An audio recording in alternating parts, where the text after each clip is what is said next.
Let's learn how to synchronize the changes made in the container and then rebuild the container to apply the changes. Once you will fork your container, by time to time, the original container, that is the Junior IT Gamecraft container, may have some configuration changes to make it better or to add some more functionalities.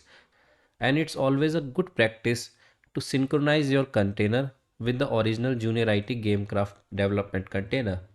So to do this, you just have to click on this button sync fork and just click on update branch, and it will successfully fetch and fast forward all the changes. So once you will click it, it will show you that your branch is not behind the upstream. Now as we have synced our container for the new changes, we again have to rebuild our container for the new configuration changes to apply.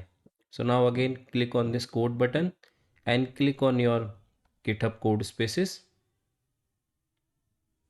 If you make changes to your development container configuration from within a code space and you want to apply those changes to the current code space also, you need to rebuild the container.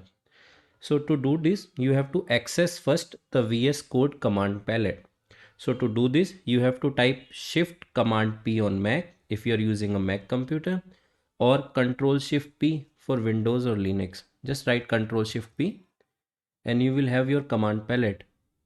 And then you just have to type rebuild,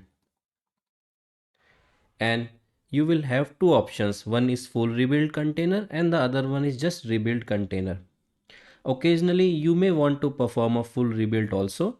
With a full rebuild, GitHub code spaces cleans all your Docker containers, images and volume from cache, then rebuild it with newly pulled images.